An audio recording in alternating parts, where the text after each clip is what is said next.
भक्तों, जय सीताराम की। कलयुग के पावन अवतार गोस्वामी तुलसीदास जी की जय हो। मनुष्य की आयु 100 वर्ष।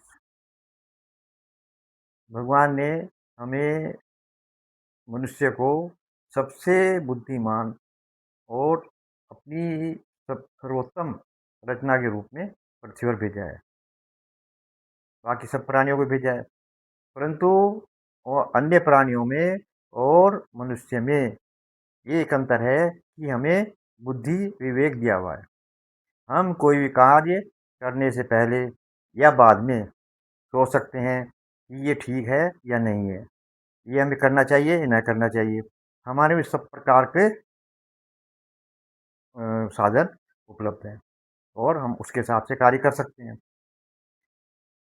जबकि अन्य जीवों जितने भी हैं, जैसे गाय 18-19 साल, कुत्ता 15-16 साल, हाथी 47 वर्ष के आसपास आयु निर्धारित है। इसी प्रकार सब प्राणियों की आयु प्रकृति में भगवान ने निर्धारित करके भेजी है। परंतु जितने प्राणी हैं सब वो बिना किसी बाधा के, बिना किसी दवाई, बिना किसी सहयोग के अपनी पूरी आयु लगभग जीकर अपना शरीर छोड़ते हैं, क्योंकि वो प्रकृति से जुड़े हुए हैं। भले उन्हें बुद्धि विवेक ना हो, परंतु उन्हें इतना तो ध्यान है ही कि हमें क्या करना क्या नहीं करना, क्या खाना क्या नहीं खाना, और हमें संतति कब पैदा करनी है और किस मात्रा में करनी है। उन्हें इस चीज़ का ज्ञान जो है प्रकृति ने देकर भेजा है, और वो अपनी आयु को बिना किसी बाधा के, बिना किसी उपचार के पूरी कर लेते हैं। और अपनी संतति को जब पैदा करते हैं और जब वो योग्य हो जाते हैं, तो वो अपने माता पिता से ही सीख कर देख कर जीते हैं और सारे कार्य करते हुए पूर्णतः अपने वंश के हिसाब से ही आगे बढ़ते हैं। उन्हें किसी प्रकार की सहायता या समझाने की या बताने की ज़रूरत नहीं होती कि ये करो या नहीं करो। वो एक बार देख लिया, जैसे हमारा माता पिता करते आ रहे हैं, उसी हिसाब से वो अपना जीवन जीते रहते हैं और प्रकृति के विरुद्ध कभी नहीं जाते हैं। जैसे शेर है, वो मांस का भक्षण करता है, घास कभी नहीं खाएगा। ऐसे ही गाय है, गाय घास खाएगी, परंतु अन्य कोई पदार्थ वो मांस आदि नहीं खा सकती है। इस प्रकार जो है वो प्रकृति के साथ जो निर्धारित है उसी के साथ जीवन जीते हैं और अपना पूरा जीवन जी लेते हैं।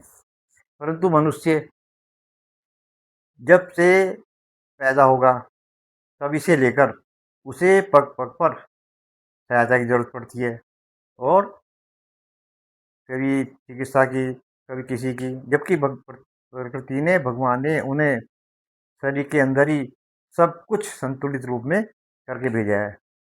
किसी भी चीज़ की आवश्यकता उन्हें बाहर से नहीं पड़नी चाहिए, परंतु हम अपना जीवन जो है प्रकृति के विरुद्ध जीते हैं। जो हमें करना चाहिए वो नहीं करेंगे, जो नहीं करना चाहिए वो करते रहें। इस प्रकार जो है हम दुविधा में रहकर अपने जीवन में नई प्रकार की कठिनाइयाँ और पैदा कर लेते हैं। जैसे भोजन के लिए तरह तरह के स्वादिष्ट और व्यंजन बनाएंगे, चाहे उन्हें हमारे शरीर से नुकसान ही क्यों ना हो जाए, कितना भी नुकसान हो जाए, परंतु चाहिए स्वाद। यदि पौष्टिक खाना है और उसमें स्वाद नहीं है तो उसे नहीं खाएंगे, कहेंगे इसमें नमक मिर्च मसाले है ही नहीं, भले ही वो उसके शरीर को नुकसान दे रहे हो। और दूसरी बात कि भोजन अपनी जो प्रकृति तय निश्चित किया है उससे भिन्न कुछ भी खा सकती है।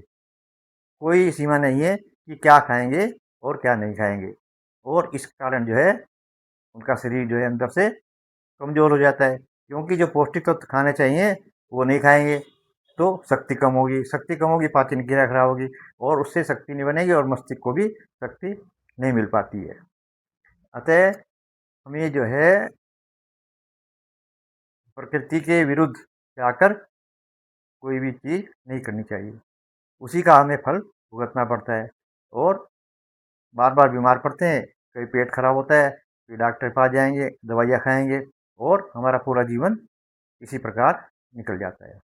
बहुत कम लोग होंगे जो संयम से रहते हैं, वो अपना जीवन बिना किसी उपचार के, बिना किसी कठिनाई के, समस्या के जीते हैं। हमारे समाज में बहुत बहुत लोग हैं ऐसे जो अपने नियम पर दृढ़ रहते हैं और अपना पूरा जीवन जीते हैं।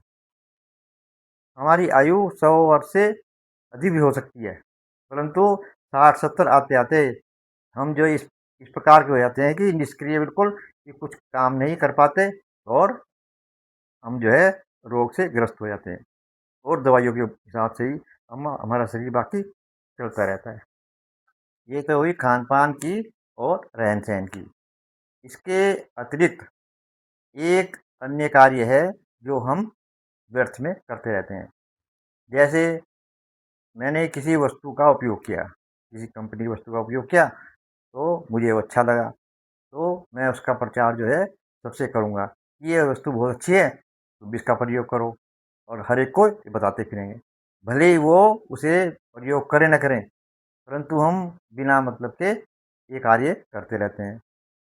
दूसरे, कहीं कोई दुर्घटना हो गई, कोई घटना हो गई, कहीं झगड़ा हो गया, तो उस झगड़े को बढ़ा चढ़ाकर घर पे आएँगे, इधर जाएँगे, जहाँ बैठेंगे कि वहाँ ऐसा हो गया, वहाँ ऐसा हो गया, उसने ऐसे कर दिया, उसने उसे मार दिया, ये कर दिया। इस प्रकार की क्रियाकलाप, बातें करते रहते हैं, जिनका हमारे जीवन से या दूसरे के जीवन से कोई मतलब नहीं है और व्यर्थ की बातें करते रहते हैं।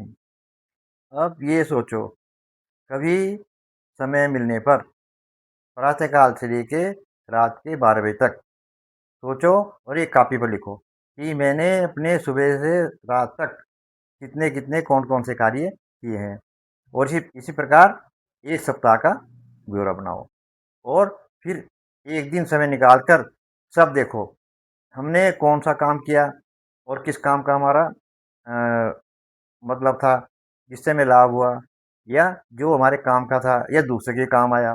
हम देखेंगे कि इसमें से 80 से 90% जो हमने कार्य किए हैं, वो सब व्यर्थ में, बिना मतलब के थे।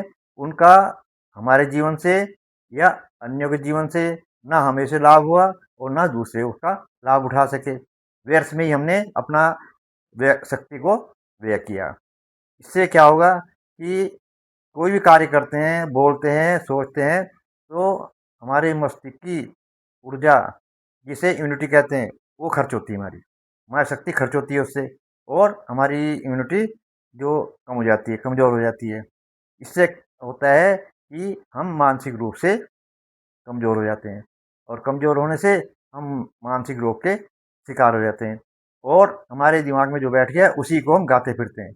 ये एक प्रकार के मानसिक रोग हो जाता है कि बहुत से आदमी देखे होंगे कि वो ये इस तरह की बातें करते रहते हैं, जहाँ बैठेंगे मेरे साथ ऐसा हुआ, मेरे पिता ऐसा हुआ, उसने ऐसा किया, उसने ऐसा किया, सारी जो है भूत भविष्य कथाएं सुनाने लगते हैं, और दोबारा सुनोगे फिर वही सुनाएंगे वैसे ही।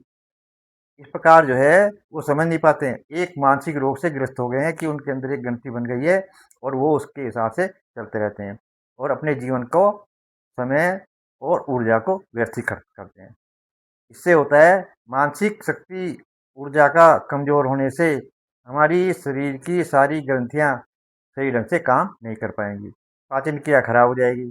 जब पाचन क्रिया खराब हो जाएगी, खून कम बनेगा, खून कम बनने से हमारे मस्तिष्क को भी जितनी मात्रा में रक्त चाहिए वो नहीं मिल पाएगा, और हमारा शरीर दिन दिन कमज़ोर होता जाएगा और बीमार हो जाएंगे, और हम जो है फिर दवाइयाँ खाएंगे, डॉक्टर के पास जाएंगे, जबकि उसका इलाज मानसिक रोग चिकित्सक के पास है।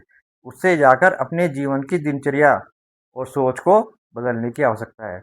उसी से जो है हम अपने शरीर को और अपने जीवन को भी सुखी रख सकते हैं, और यही जाकर हमें बीमारियों से और हमारी आयु को भी कम करता जाता है। शेष अगले भाग में। भक्तों, जय सीताराम की। कलयुग के पावन अवतार गोस्वामी तुलसीदास जी की जय हो। रामदास वीरेंद्र कुमार।